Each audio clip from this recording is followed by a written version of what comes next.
Sí, en la mañana nos envió el canciller, en efecto fue recibida en el consulado de Nueva York, creo, ¿verdad? Esta solicitud.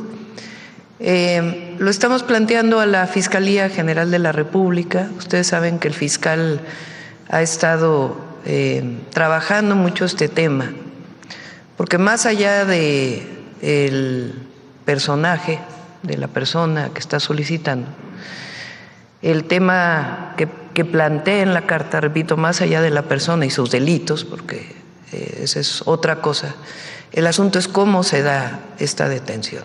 Entonces, el fiscal tiene ya una carpeta incluso abierta en este sentido, y si les parece, el martes, que es el informe de seguridad, que nos pueda decir cuál es el avance, qué información se le ha pedido al gobierno de los Estados Unidos y qué es lo que procede en este caso.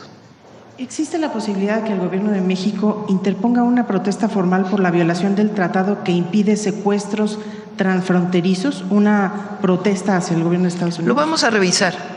Repito, más allá de esta persona y los delitos que haya cometido, el asunto es el derecho de un ciudadano mexicano frente a ser juzgado allá sin haber seguido todo el procedimiento. Supongamos que haya sido otra persona, pero imaginemos otra persona, porque este personaje pues tiene sus delitos y lo que haya cometido en México, tiene sus propias órdenes de aprehensión en México. Pongamos otra persona, un ciudadano cualquiera que es perseguido en Estados Unidos y que se lleva a Estados Unidos sin ninguna participación del gobierno de México. Imaginemos, porque luego supongamos un ciudadano de renombre, cualquiera que sea, pero que Estados Unidos dice que tiene un delito. Lo lleva allá y se juzga con pena de muerte. Entonces, sí hay un tema en la carta que está enviando que tiene que ver con la soberanía y el juicio. Repito, nadie está defendiendo al personaje, sino el hecho.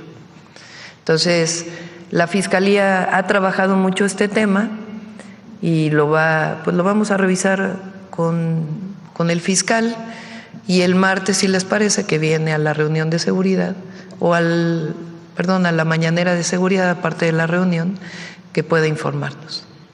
Gracias, presidenta. Y finalmente quisiera preguntarle, antier y ayer se dieron algunas acciones de las autoridades federales en el estado de Sinaloa y detenciones importantes. Y ayer se mencionó una versión que quisiera saber si es real, si el gobierno la tiene confirmada, sobre que habrían estado a punto de capturar a Iván Archibaldo, uno de los hijos de Joaquín Guzmán, pero que habría escapado por un túnel y que tal vez se encontraría lesionado. ¿Qué información oficial tienen sobre estas pesquisas? Sí, sobre estos temas siempre es mejor que informe el Gabinete de Seguridad. Entonces, si gustan, el martes pueden informarlo con todo detalle. Pero no le reportaron si estuvieron a punto de capturarlo. No. Este tema, si se fortalecerá o está en pausa, sería mi primera pregunta. Bueno, ahora está en pausa hasta el 4 de marzo, que fue lo que acordamos con el presidente Trump en la llamada, y tenemos varias reuniones en diferentes temas, particularmente en el tema de seguridad, que hay reuniones, digamos, a distancia ahora, que se coordinan a través del Departamento de Estado de los Estados Unidos y de la Secretaría de Relaciones Exteriores. Y en el tema de comercio, ayer hubo una reunión y con el secretario de Comercio de los Estados Unidos y el secretario de Economía de México, y lo que se quedó es que se va a seguir trabajando en un grupo de trabajo. A partir de, desde que hubo la reunión y la próxima semana, para poder buscar los acuerdos necesarios para que no haya las tarifas, como llaman en Estados Unidos, o los aranceles. El tema del fracking, usted está fortaleciendo esto desde que ya anterior el sexenio del expresidente López Obrador se hablaba de no permitir la llegada del fracking. ¿Continúa esto? Sí, no tenemos planteado ningún proyecto de fracking en el país. ¿Consideró usted que es necesario incorporar el terrorismo a este catálogo de delitos? No estaba en el catálogo de la prisión preventiva oficiosa. Entonces, la consejera jurídica planteó más allá de… Porque terrorismo, a ver si el martes también, o el propio lunes, o el mismo fiscal que nos ayude, para que nos explique qué quiere decir el delito de terrorismo en México, que fue explicado en su momento por el general secretario y por el secretario de Seguridad.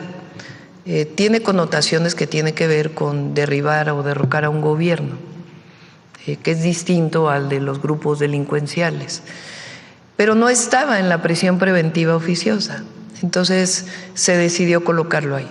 Distinto al planteamiento central que presentamos ayer, que es el asunto, a ver si vuelven a poner las modificaciones. El tema aquí de fondo, digamos, con la designación de grupos terroristas, de los grupos delincuenciales, de estos 6 grupos delincuenciales o de delincuencia organizada que pone el gobierno de los Estados Unidos, es que nosotros, más allá de cómo los nombren ellos, y conociendo y sabiendo que los estamos enfrentando en México y en Estados Unidos, y que en Estados Unidos deberían enfrentarlos más en su propio territorio, que es lo que hemos estado planteando, y no solo estos 6 grupos, sino a cárteles de la droga que hay en Estados Unidos y que venden la droga, que es lo que hemos estado planteando, quién distribuye y quién vende la droga en los Estados Unidos. Entonces, ellos pueden nombrarles, pero que este no sea un pretexto para la intervención en México. Eso es lo que estamos planteando con esta reforma constitucional, que no por llamarles de esta manera, eso no les da derecho a intervenir en nuestro país. Por eso decimos, nos coordinamos, colaboramos, pero no nos subordinamos y no estamos de acuerdo en cualquier tipo de injerencia o de intervención, si lo queremos llamar así. Entonces estamos protegiendo a México frente a una posible acción que pudieran llegar a plantear en este sentido. Es decir, cualquiera que no tenga permiso, aquí lo dice, en el segundo párrafo, el pueblo de México tampoco consentirá intervención en investigación y persecución alguna sin la autorización y colaboración expresa del Estado mexicano en el marco de las leyes aplicables. ¿Qué pasa si lo hacen? Viene el artículo 19. Hasta el final, el 19.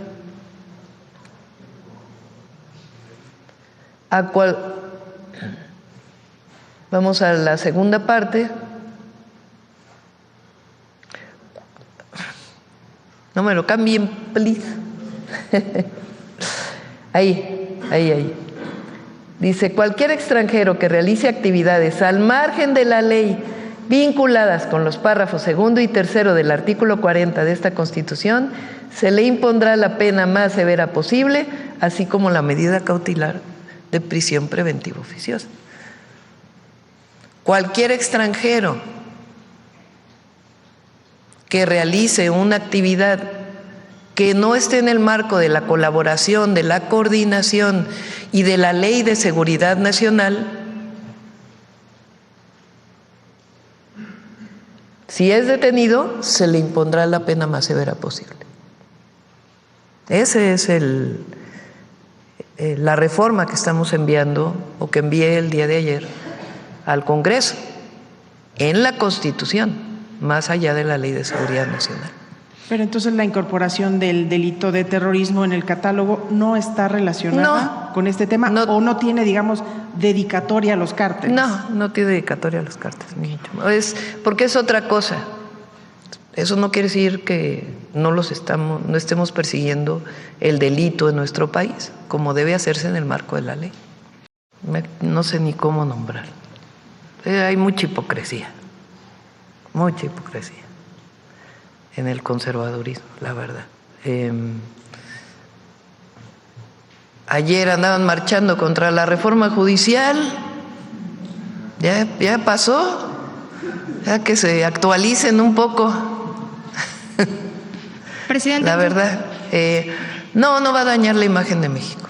México es un país con una fuerza enorme y una autoridad moral muy importante en todos los países del mundo. Como lo mencioné ayer, fíjense, ayer mismo anunciamos inversiones muy importantes. El turismo también en enero fue muy importante.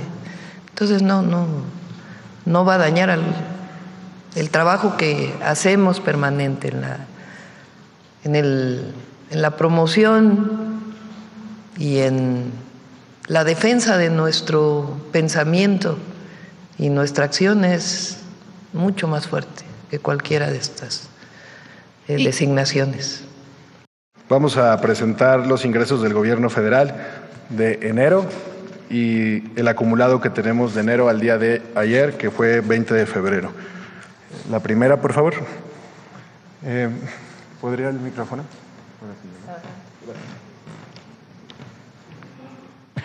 Muchas gracias.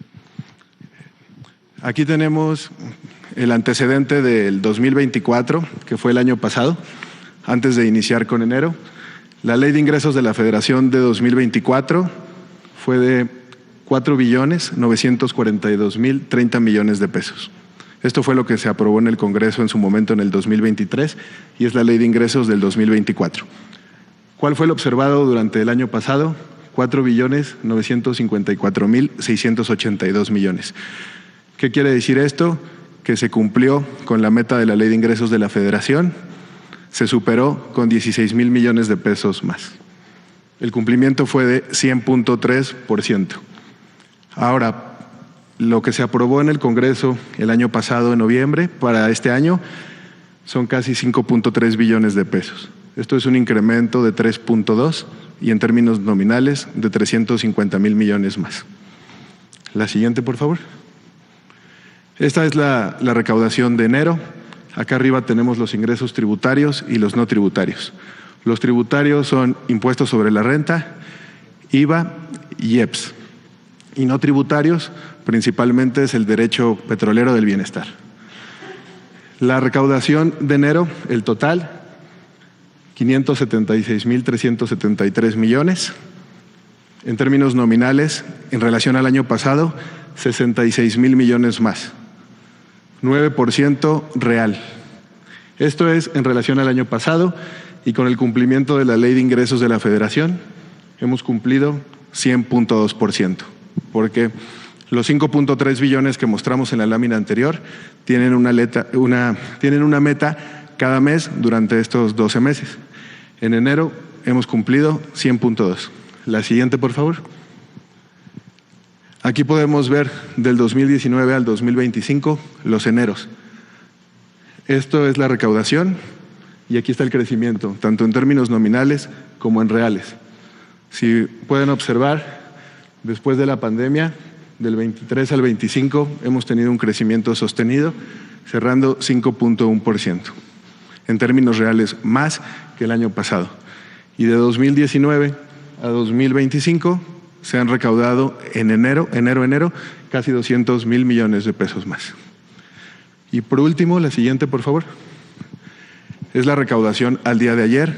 Todos los días tenemos la recaudación ya en la noche, nos lo reportan todos los bancos.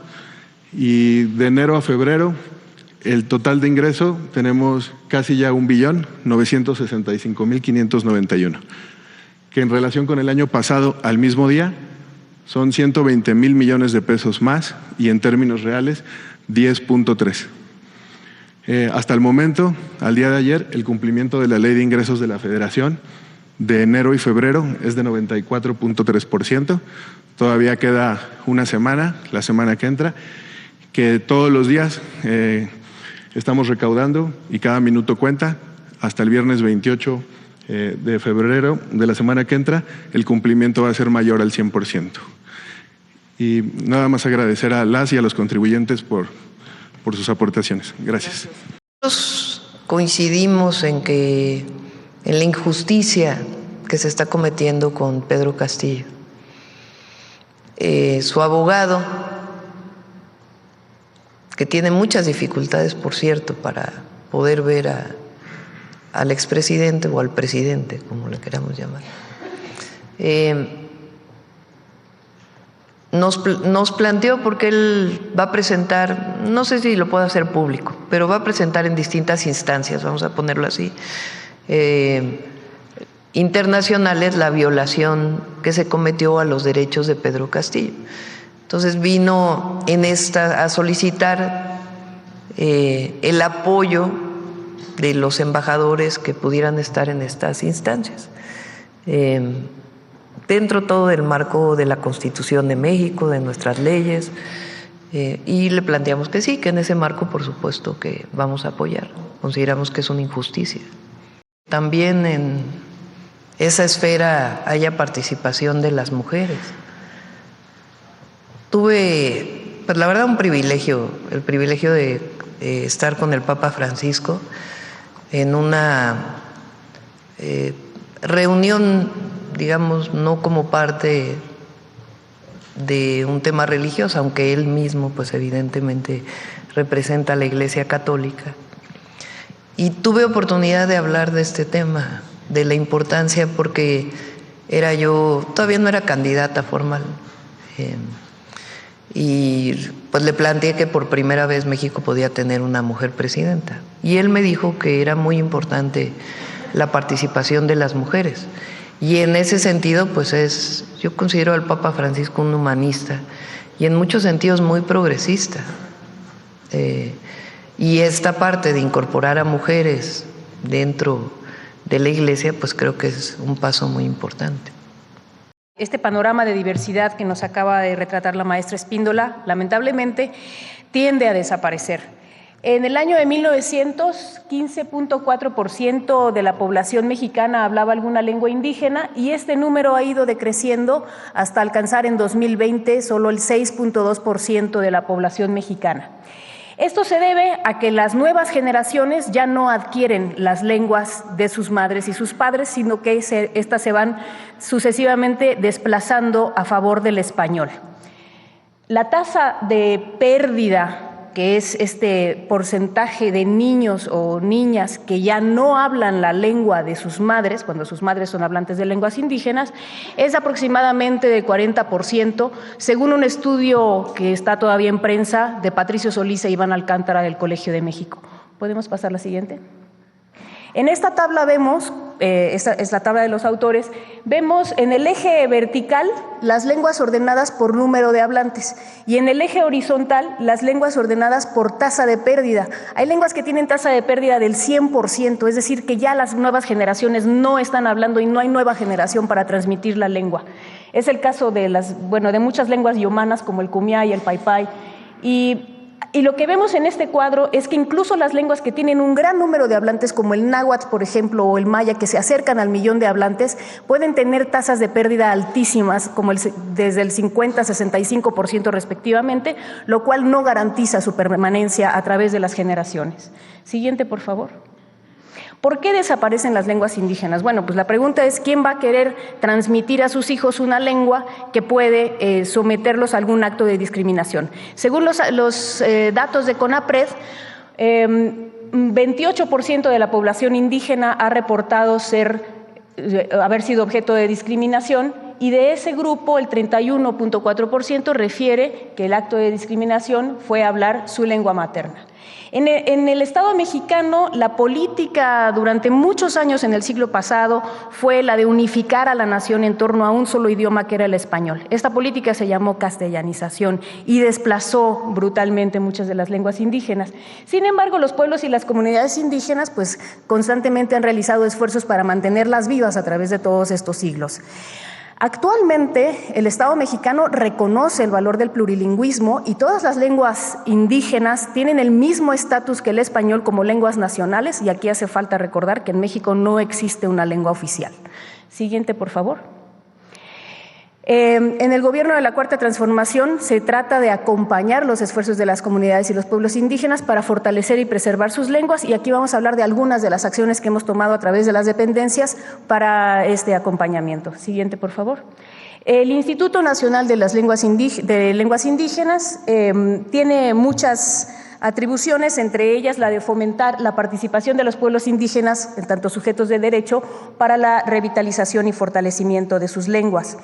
Además, asesora la elaboración de alfabetos, vocabularios, gramáticas, etcétera, y fortalece el ejercicio de los derechos lingüísticos en las instituciones públicas. También profesionaliza intérpretes y traductores y asegura espacios a las lenguas indígenas en los medios de comunicación y los espacios públicos. Siguiente, por favor.